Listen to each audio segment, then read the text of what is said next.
so apologetic. I appreciate all your time. So loving your neighbor, I owe you guys like Starbucks or Tim Hortons or something.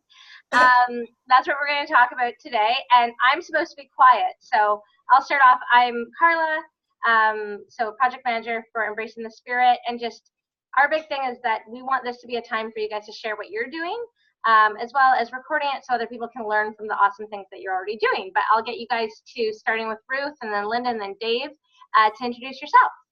Hi, I'm Ruth. I'm at Stittsville United, and we're busy loving everybody all the time, but we're in a part of a program called Spark. It was initiated about 2 years ago, and we're just kind of moving forward and actually looking at hiring a Spark animator, a spiritual growth Spark animator for our congregation.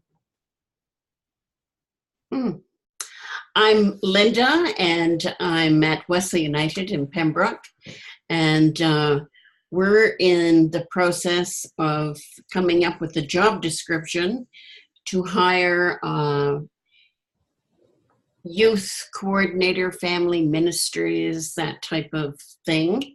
And yeah, like I say, we're in the process of coming up with a job description, and we're not real certain what we want that person to do besides everything. So, Oh dear. Trying to narrow that down somewhat. My name is Dave Harder, and I'm a pastor in the Glebe with a church called The Journey, and we meet in Southminster United. And really just wanting to weave a fabric of love in our neighborhood. And then I also work with this group called the Parish Collective, and it's linking those who are doing neighborhood work across neighborhoods. And so kind of like what Carla's doing here, share stories and collaborate together on what how we reimagine church in the neighborhood. Dave, is your Parish Collective just in Ottawa? No, the Parish Collective is born out of Seattle, and it's I'm the Canadian representative, which is fairly new for me. I don't even know what that means yet, but that's great. Yeah, kind of diving into that, and yeah, so it's throughout the States and England. Actually, global. There's a number of Australia as well. So, And a parish, a Christian parish. It's Christian. Yep. Yep. The website is parishcollective.org, and lots of dots on that. Kind of you put your neighborhood church in, and then you can kind of see the other dots that are doing similar neighborhood work. Great.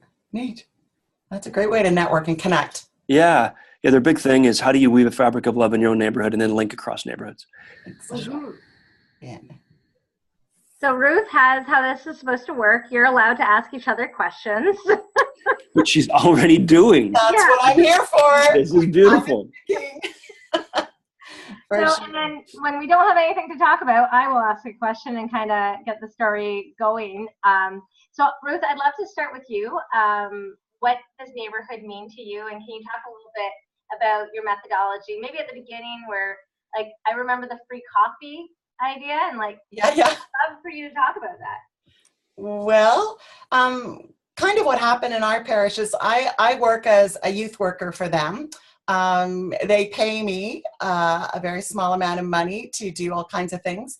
I'm also a palliative nurse educator. So I work in a community college and I do palliative work, and I work in a hospice and those sort of things. So loving my neighbor is a big part of what I do as a parish nurse. Yes. Helping people understand their health and what it is to live in a body and all that sort of stuff.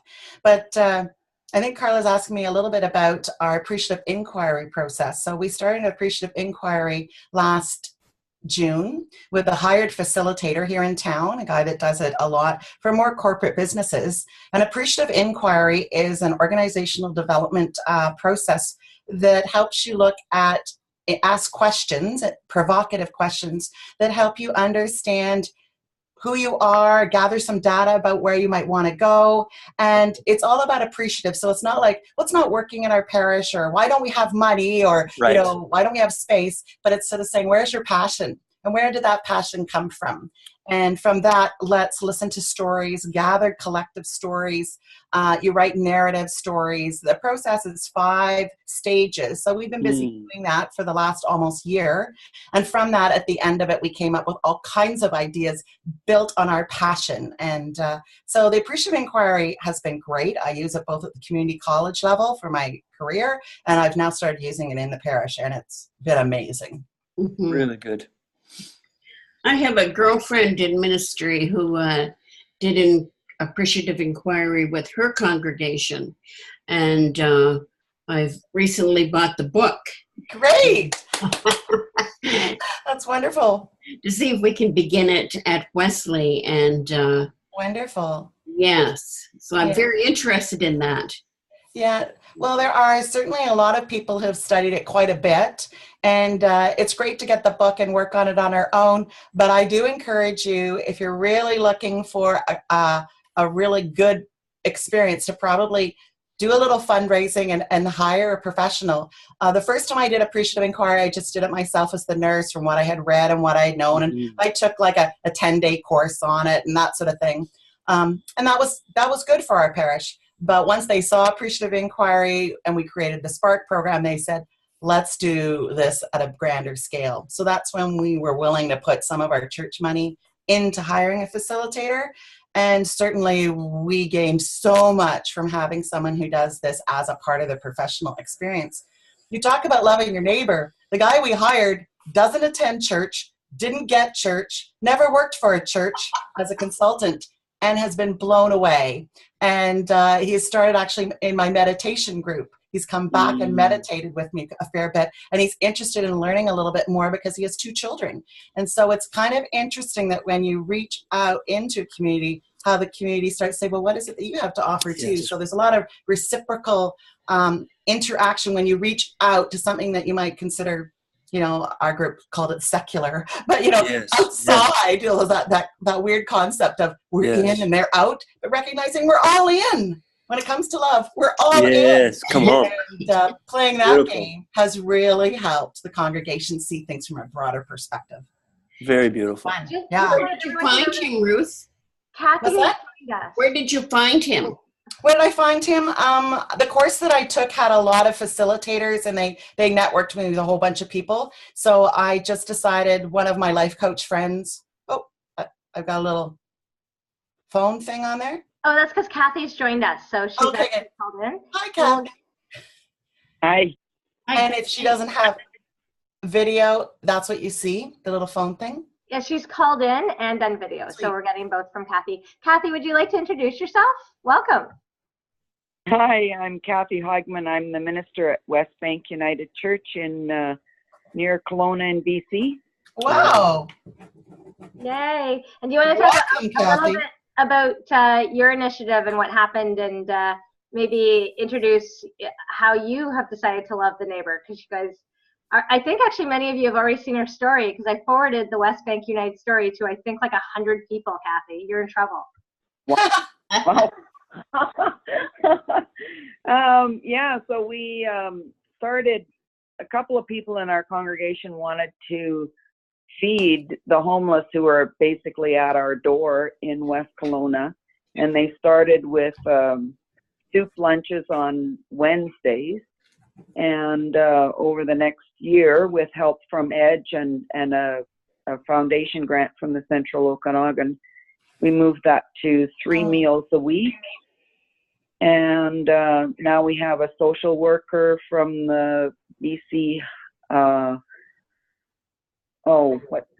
they keep renaming these departments, but anyway, income assistant, and a hairdresser, and we just got a new partner called Peers, Partners in Resources, who's got a federal contract to offer defined housing for 19 people. So it's growing. That's great.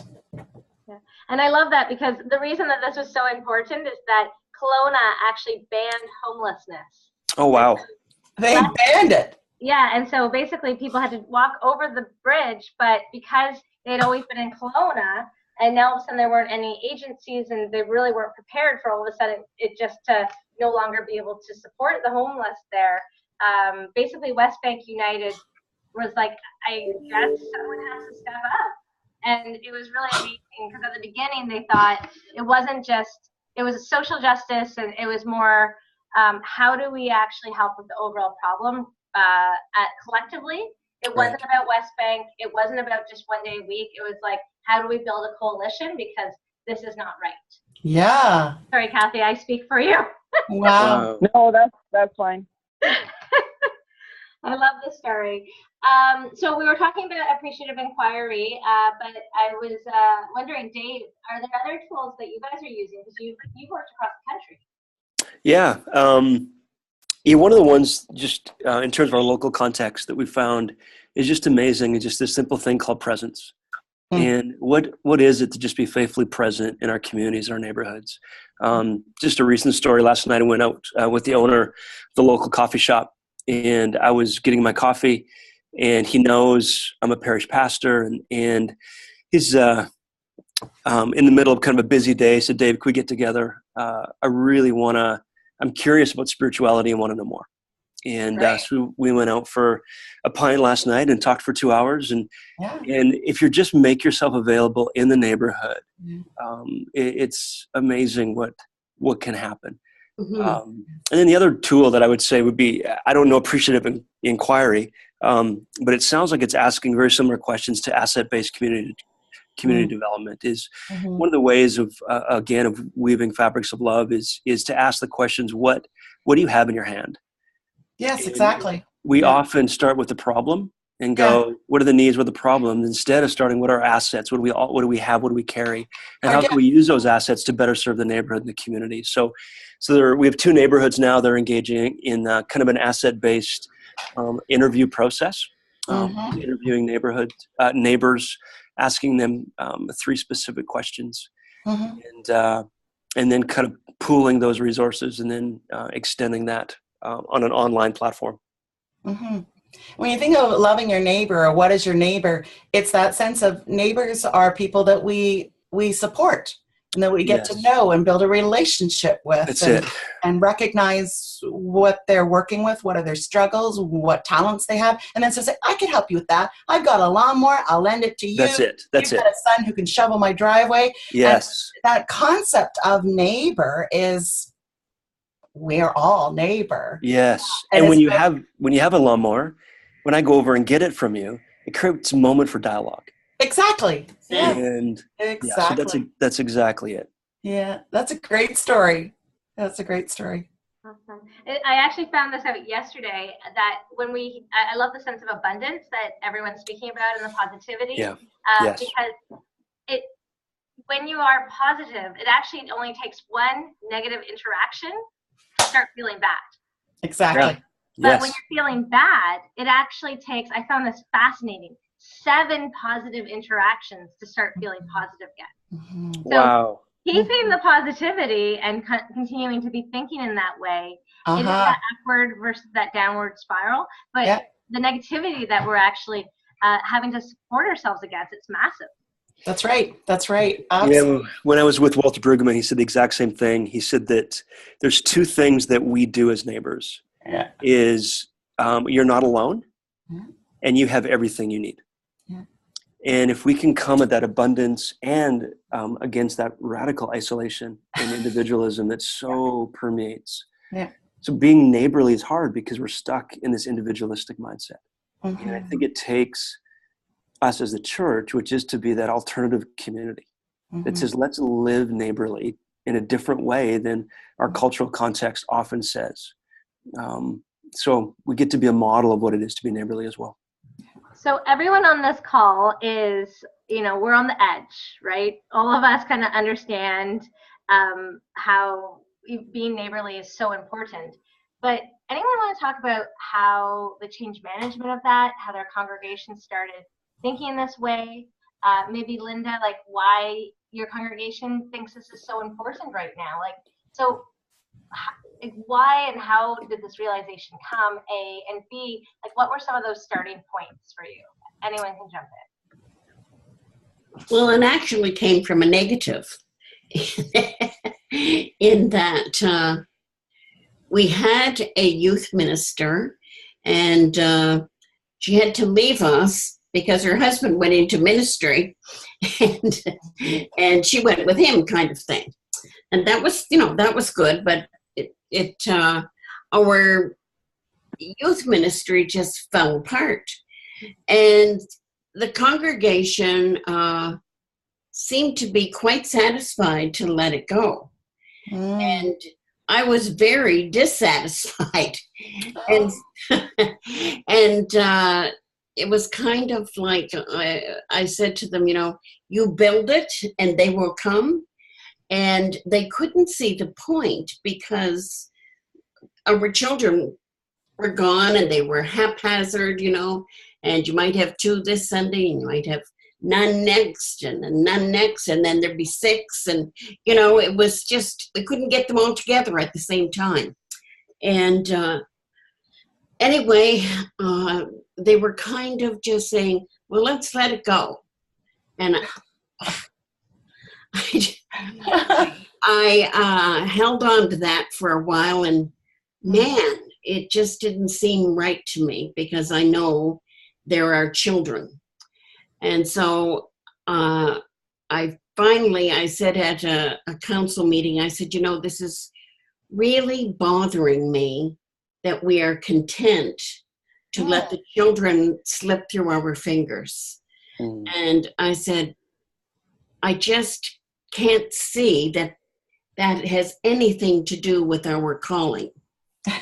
And I really think we need to grab hold of this vision that we are not a dying church and that we do have lots to offer. Yes. And I really think it's important for us to move in the direction that will help to bring the children back into the church. And so finally, they grasped it. And so here we are, we're trying to put a job description because now they want everything. And so we need to define this. Yeah. And, like I said, okay, so let's begin with hiring a youth minister and hiring a Sunday school coordinator. If we want it, let's pay for it. And not rely, because that's what they said. The volunteers would come haphazardly. I said, okay, so let's let go of that and let's pay for what we want. Let's put value on it. So that's what we are attempting to do right now, is come up with a job description for the youth leader, young families ministry, and then go from there. And I'm hoping and praying that they will catch the vision. I definitely want to, actually, let's start there. Like, I know, Ruth, you must have, you're resonating right now. I know you are. Yeah. Certainly there are children everywhere, and families put their time and their energy into their children, into things that they think will benefit their children. So the trick is to get to do a lot of kind of publicity and events that really stimulate children. We have a lot of children at Stittsville United because we ridiculously welcome children. We have a dance program, we have a theater program, we are just started a PAIT program that has just gone viral. Amazing. Oh my God, Carla, our PAIT program is gone nuts. And I've started sparking meditation on Sunday morning. We have spark activities all throughout the week, but Sunday morning, typically in our church years ago, was people came at 10 o'clock to hear a sermon and a Christian liturgy, kind of traditional United Church. And a lot of people were saying, that's fine, but my time is precious and it's not feeding my spirit. It's an interesting lecture. We like the singing. So we've offered different opportunities for children, and we don't have a Sunday school program anymore, Linda. We've totally eradicated Sunday school. We have all kinds of programs on Sunday morning that start as early as 8 and run into lunches. And we just let the town know through community newspaper and on our Facebook page and other ways we get it out there. And people come just for those spark activities, but there's times of socializing and learning and sharing and becoming neighbors and recognizing how much more we have in common than apart. So our children are welcome to do all kinds of things that interest them. And the more I hear what interests them, the more we then just sort of say, let's do that. I totally resonate with you being a pastor's wife as well. That, the pastor's wife, there is a bit of a package with the pastor when you're a pastor's wife and when that leaves. So a big part of what Grant and I are trying to do at Stittsville United is that, as you can tell, you got me on video, I'm no spring chicken. And so we're looking at probably retiring in our careers probably in less than 8 years from now. We're both close to 60 years of age. And so this is good succession planning for us to start creating all kinds of Spark initiative and Spark leaders and networking in the community. We just met a lady who has a place called the Pottery Playhouse in town. She's just bought a house and she's on the main drag. Well, we're networking with her to take all kinds of people to her to create actually chalices and the little plate, that serves communion for Easter. So we're going there. We're kind of meeting in coffee shops like Dave does. We have a presence in a lot of the coffee shops at different times when we're doing art or reading poetry or the kids are putting up, things that they want to talk about or do or whatever. So it's kind of utilizing all those great tools that in the past has been really negative, like the cell phone.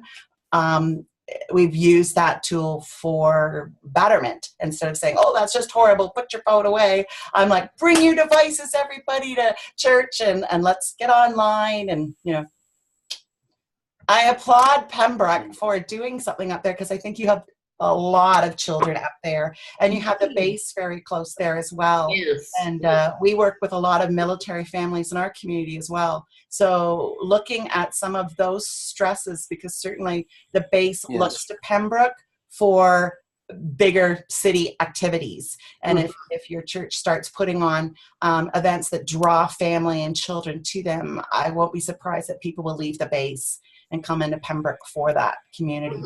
Yes. Yes. Another thing that Linda chatted about, like you did talk about that paradigm, like our own narrative that we're creating, that, United Church, numbers are dwindling, people aren't religious, they want to be like they're spiritual but not religious, and our own negative narrative that we're giving, right?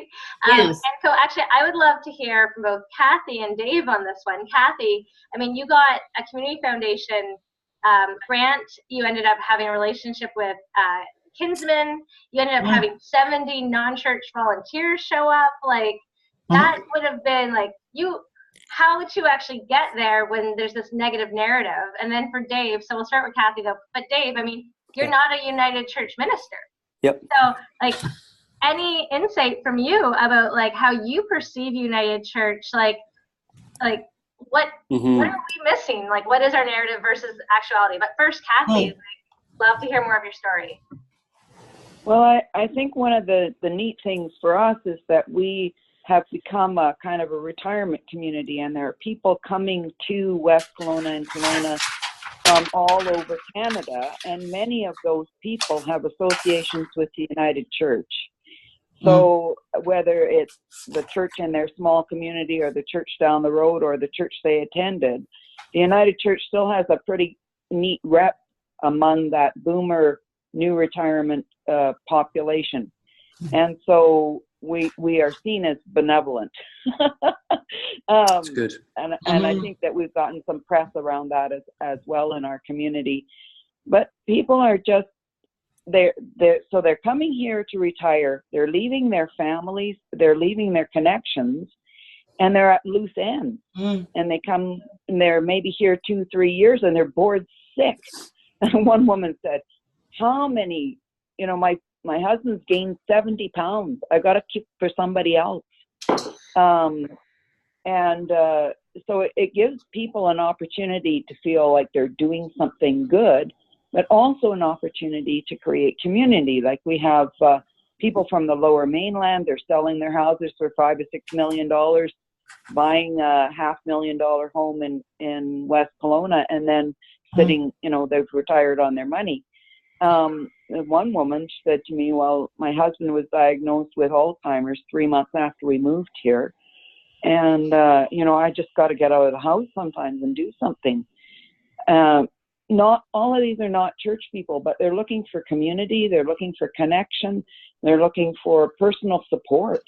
And they're getting that in the kitchen as they make lunches and feel good about what they're doing for their community, for their new community. So it's kind of exciting that way.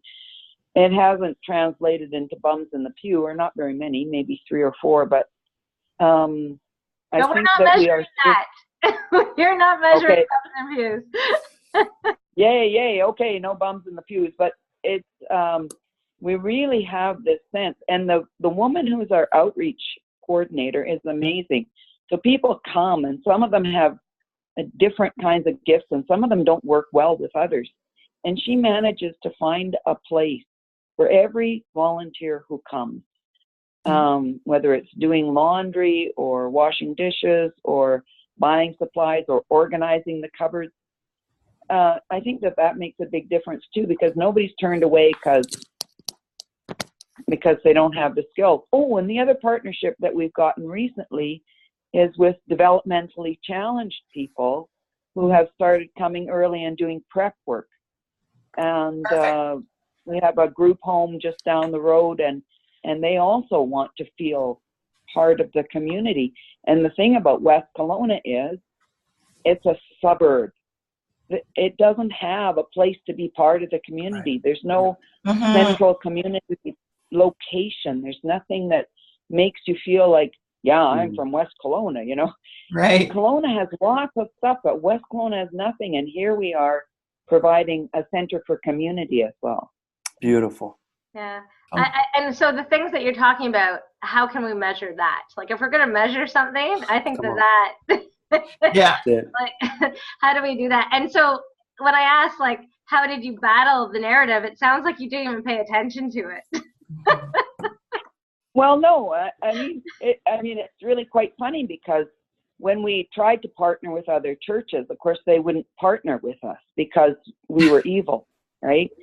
But now all of a sudden we have developed a relationship with the Pentecostal church, with the Brethren Mennonite church, because it's kind of like Wesley said, I'll work with anybody who wants to help the poor.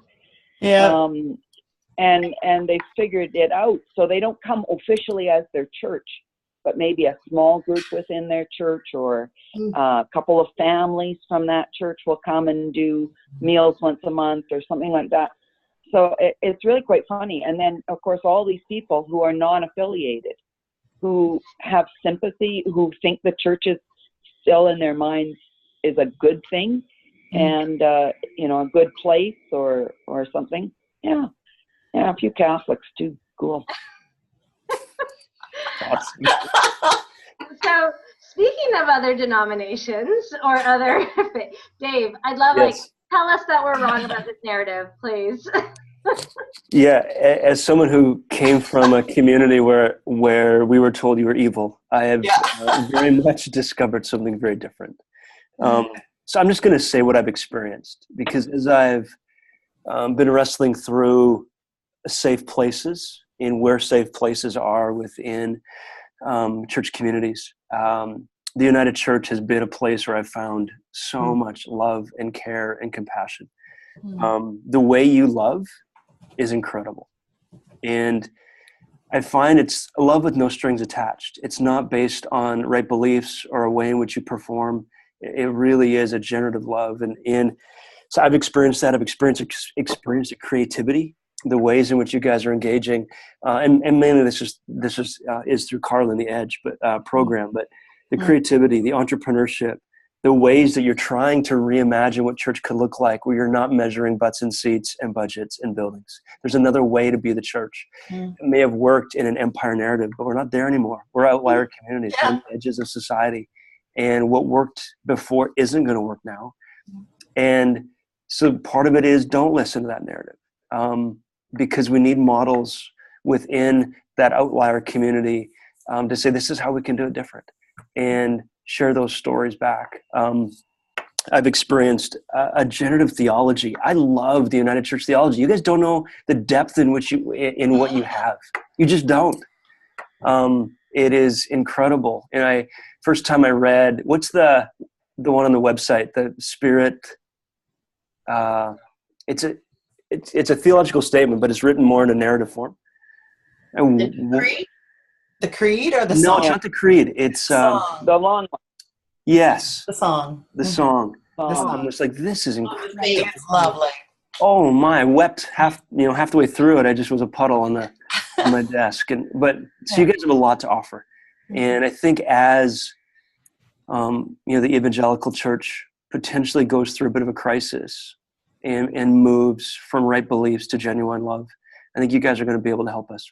So, so keep doing what you're doing. Mm-hmm.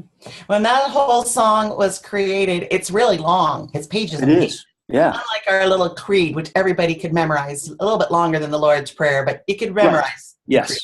You can't memorize the song. No, it's long. The song. But it's beautiful. When it first came out, a project that I was a part of was creating pieces of the song and sending it out to community newspapers and just sending it to editorials. Wow. And just seeing if someone would pick it up and put it in. And so, like in Ottawa, we have like the Citizen, it's kind of our standard little paper. But all the communities have little community papers. Mm-hmm. And a struggle lately that some of them have diminished. And don't you know, when something diminishes, something else comes up. So now all these new communities have new community little papers. So when you were talking about that, maybe it's time for me to do some editorials back out with the song. Because when you put out pieces of phrases of that song into little editorial pieces, you get comments back and like, oh my gosh, I didn't know the United Church was like this. Or, oh, this is church. Or because it resonates with everybody. Everybody wants to live that song. It just helps us be more human. Absolutely. Who doesn't want to live that kind of way? Absolutely. Yeah, for sure. And you're right. The smaller little media, it is picking up. We actually have Bradford United Church in Bradford, Ontario. It's actually helping a new media outlet because the local Bradford newspaper just closed. So it's kind of interesting the way in which we continue to serve the neighborhood. Yep, absolutely. I want to invite everyone here because it's not about my questions. I mean, I'm floored and excited about everyone who's on this phone call or this Zoom. I'm going to connect all of you together by email afterwards as well, so that you can reach out to each other, because I know that Ruth for Linda is already working on a job description as well. So that could be a whole nother conversation, I think, for you. But do any of you have additional pieces that you think are like best practices or challenges that you would be willing to share with everyone here? I guess a good practice.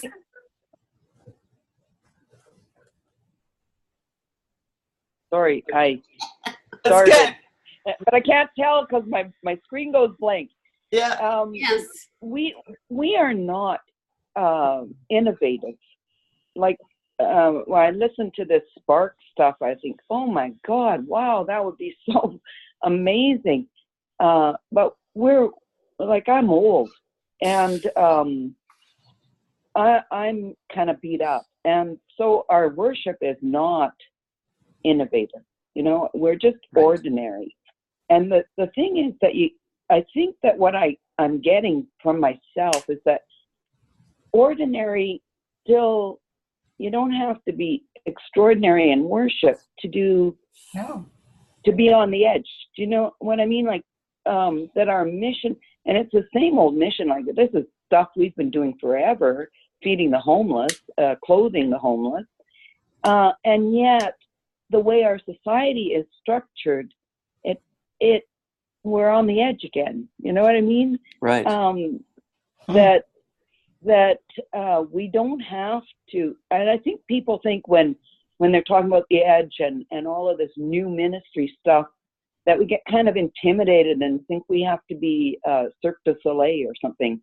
And just to hear, that the Song of Songs that was written in the 90s sometimes is still an innovative and radical piece. Like, it just comes from the heart of who we are. Yes. And I get really excited about, because we have no kids.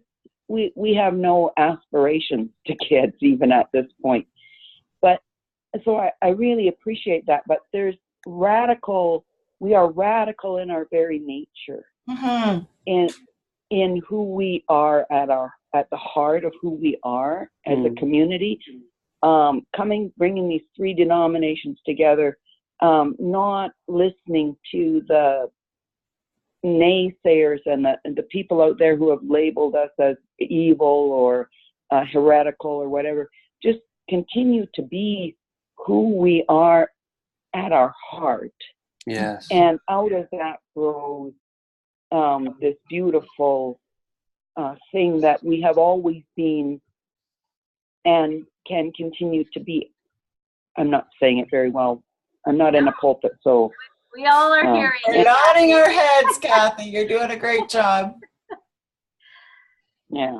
Thank you. Like, I have a lot of admiration for people who can do magical, mystical things in worship, but I'm pretty ordinary. And yet, I don't, from what I've seen, I mean, I literally have sent, it was in a newsletter that went out to 1,200 people who read it. And every single person I've asked for an art display, I've given the West Bank United Church article when I interviewed you as the example to follow. Yeah. That would be interesting. Everyone's seen it. And it really is the slow, the mundane, the non-sexy. That is the creative, which is weird. Absolutely. That is the radical. Yeah. And it's just this faithful fidelity to place. Yeah. And the slow, patient work of God in a community. And it's not, I'm so skeptical of the quick and the flashy, as is culture.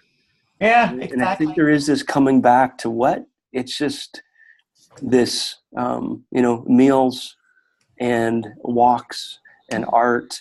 And it's these things that are very much rooted in, so love what you're doing. Dave, do you want to talk about, you were looking at hub work as well. Did you want to talk about your future? One of the things when you kind of dive into neighborhood economics and social enterprise and all these things kind of emerge. And we really have noticed a disparity between those who are privileged and the access that they have to funds to start up social enterprises versus the indigenous or racialized communities. So, there's just most of the social enterprise starting up are from privileged backgrounds. So we've kind of thought, what would it look like to see hubs emerge, and hubs meaning places that can incubate and source social enterprise, but specifically from a indigenous racialized perspective, because they just don't have the money to pay large membership fees. And so how could we work with the United Church and some of the buildings that are out there to animate them during the week with entrepreneurs and run incubators and classes and mentorship programs to help them get businesses started in some of our lower income neighborhoods.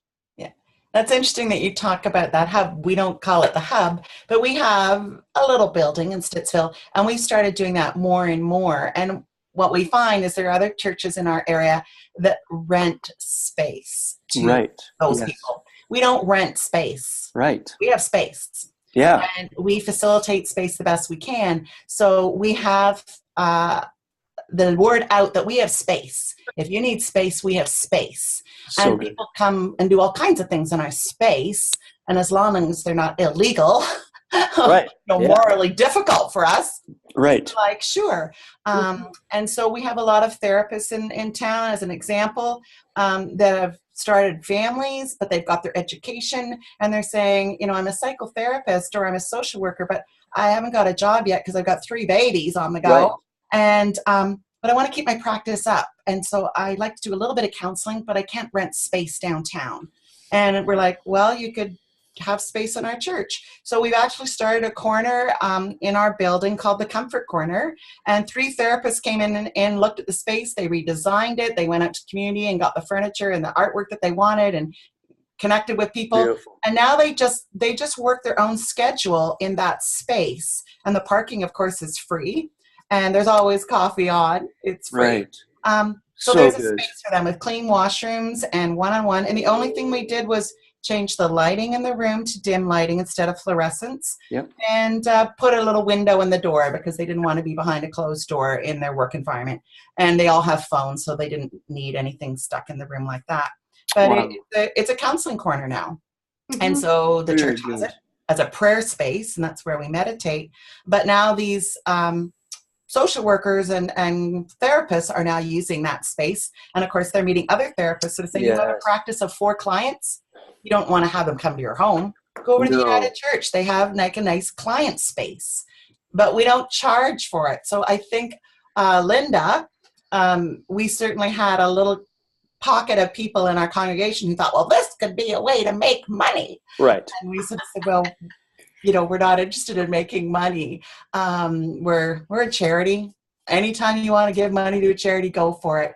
But how charities working on my hospice side, how hospices get built with no funding from the community is because they do great work. You serve the community. Yes. Yeah, and you build the community. Yes. And when people have someone die in a hospice, you don't even have to ask them if they'd like to donate money to the hospice. They say, yeah, I think maybe a little bit of Dad's estate should go to the hospice.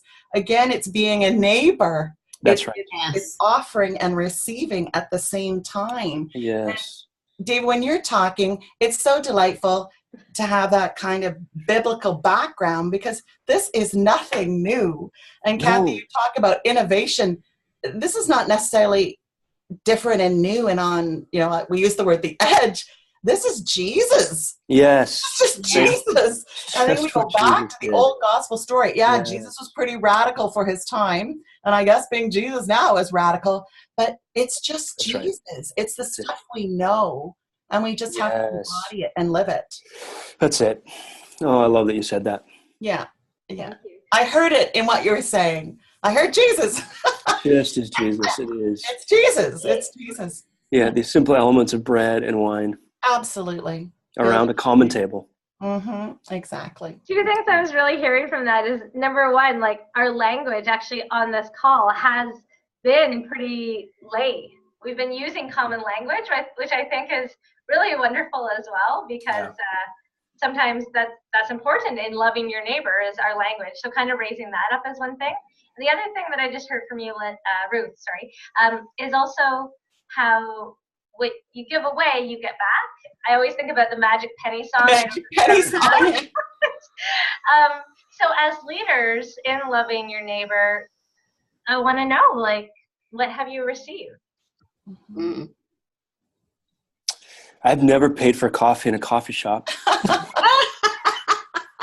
I just, it's For really sure. fun. At the local hockey rink, there's a mom who is a little bit animated, and she comes and talks to me, her priest, before she gets angry, because she knows I'll calm her down.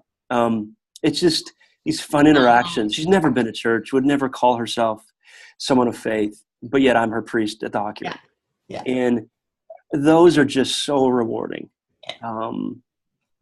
And yeah, we've received just a lot of love by the businesses in our neighborhood. Mm-hmm. We have our AGM coming up this Sunday, and one of the local businesses is giving us pizza at half off. Sure. Just because we are there and present and love them. Yeah. So we didn't ask for it, but these are things that they just do because we're present with them.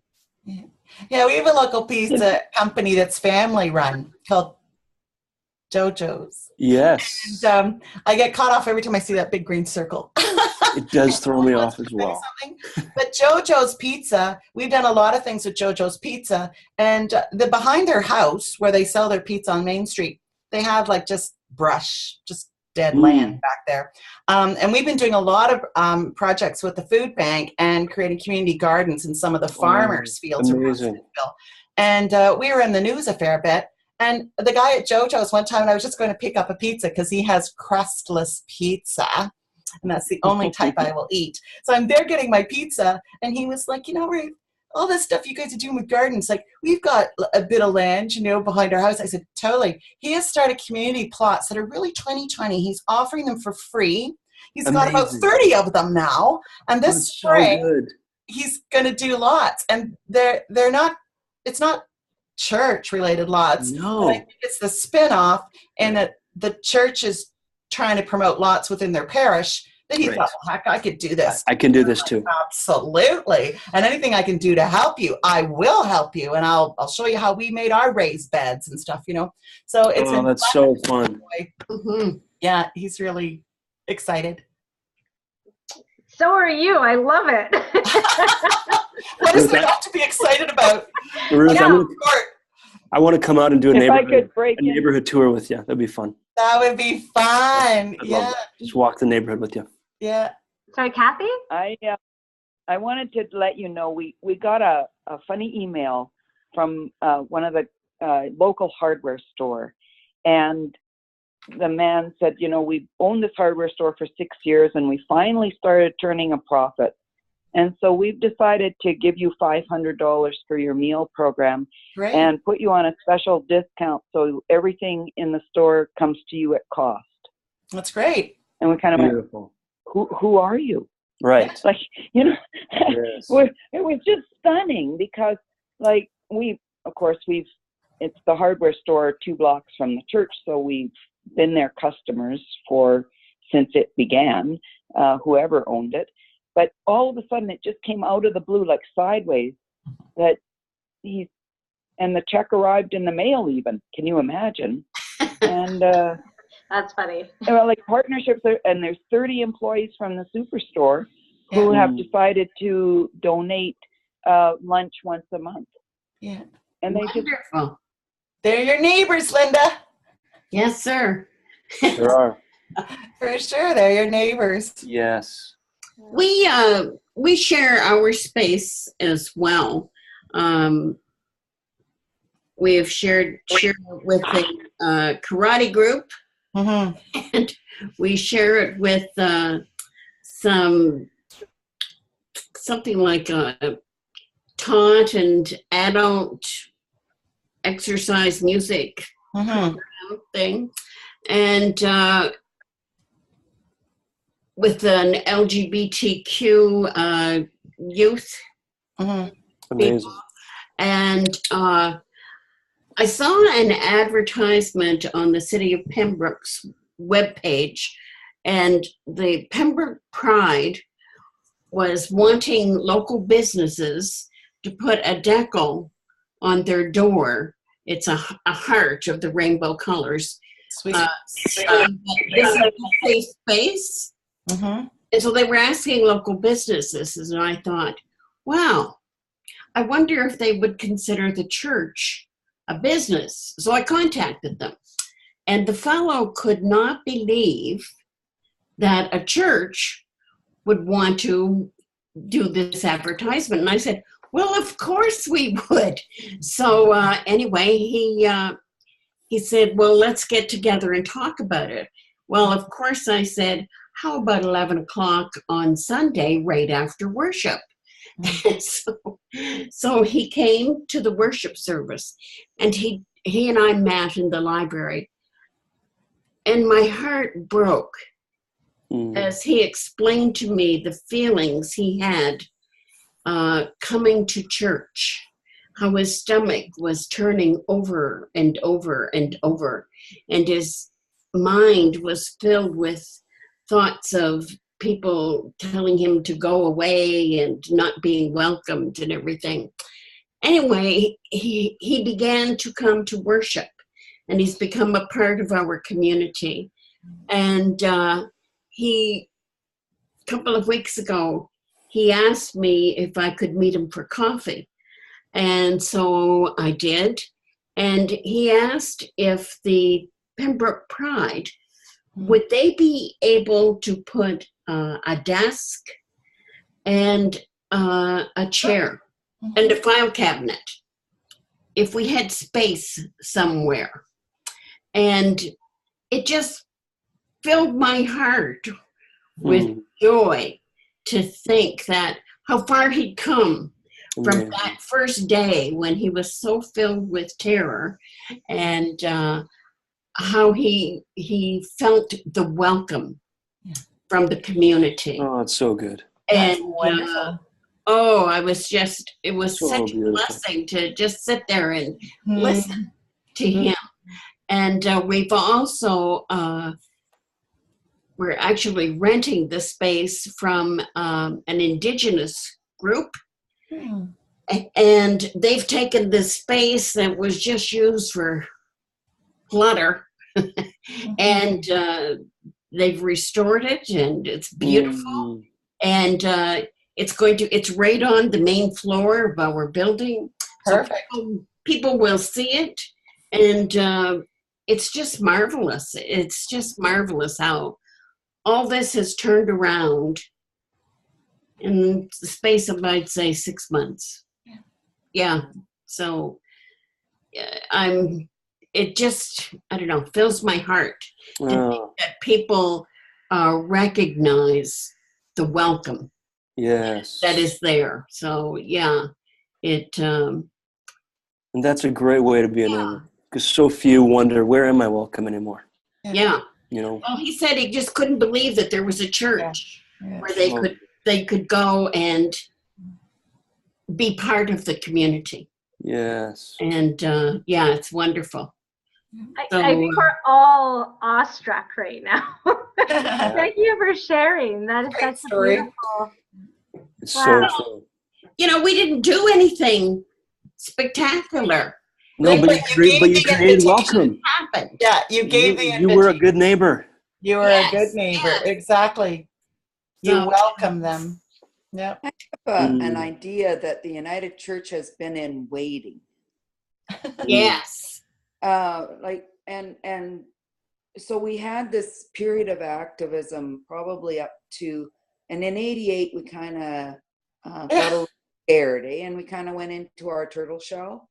And a lot of our congregations have been just sort of waiting for a moment. Mhm. But the problem comes when we get distracted and think the waiting is the moment. So a lot of churches are in survival mode, and they don't know, they've forgotten that they're waiting for these moments to come alive, and how we encourage them to notice that the moment is upon them. Yes, Kathy. Yes. And time to wake up and come alive. And I finally figured out this damn thing. Yes, welcome. Nice to see your face. This is my first Zoom anything. And good job. Millennial to get it sorted out, but I see you guys, so I struggled and figured it out. So good job.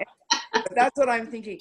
You know how the Bible says, wait on the watchtowers, wait on the watchtowers, and you wait and you wait and you wait, and you forget that that's what you're waiting for, something. Yeah. That isn't the thing. We live in the Saturday. Yeah. And the United Church, and I think the Edge is helping to wake us up and say, the time you are waiting for is now. Right. Yeah. The community is ready now, finally, to hear about who you are, about what you believe, and what lies at the heart of your church. So yeah, I think that's what's happening. I feel that. Yeah, Jim Strafty wrote a great song years ago, Jim and Jean Strafty. And they said, we're waiting for the kingdom of God. And what we do while we wait depends on what we are waiting for. That's right. And trying to understand that the kingdom of God is all around. It's here, it's now. It's here, it's now. What we do while we wait depends on what we're waiting for. Yeah. Sure. And really, like, we had a guy in church from a different denomination. And the week before, in that denomination, they had made some comment about the LGBTQ community and the negative comments, and the congregation had applauded. And he walked out. Right. And he was telling one of his friends that he was so appalled. Yes. That happened, and he had no idea that this was what they had believed in. And his friend said, well, why don't you come to my church? Because that's not where we're at. And he showed up on Sunday. Yeah. That's amazing. Like, like, the moment is here. We're ready. We're available, and we can respond to a community that has changed. Yeah. While we've been waiting. Yeah. Yeah. As Transforming. And it's one of the things I've appreciated so much about the United Church is you've worked through for years what it is to create a space of welcome. And I would say it's rare to find a church that can do that. Often we're welcomed because we believe the right things, or we live up to whatever that kind of boxed construct is or ideology is. And I think right now, in the way in which the climate is within race, LGBTQ, there's just so much going on right now where people are wondering, where is a place of welcome? Safe. What's safe? Yeah. And do they exist? And because of the hard work that you have done as the United Church, you are those safe places. And so continue to, open those spaces up. Yeah. Can I ask a really stupid question? Our host, is that Carla? It's supposed to be. Yeah, I'm supposed to be the host. I don't need to do anything. You're so good at this. I've never met you, never seen you, and I wanted to make sure that now when I talk to you on the phone, I'll know who you are. Yeah, I'm Carla. So stupid. It's really funny, actually, how many people think there's multiple Carlas who work at United Church. I'm like, because Carla, you're everywhere. Because of how much you do. That's funny. I kind of wondered that myself. That's so funny. Will the real Carla please stand forward? Yeah. You can see, I mean, so we run these conversations once a week. I always do personal invites to people who, like, we send it out to everyone, but I'll do personal invites to people who I really want to make sure that they meet each other.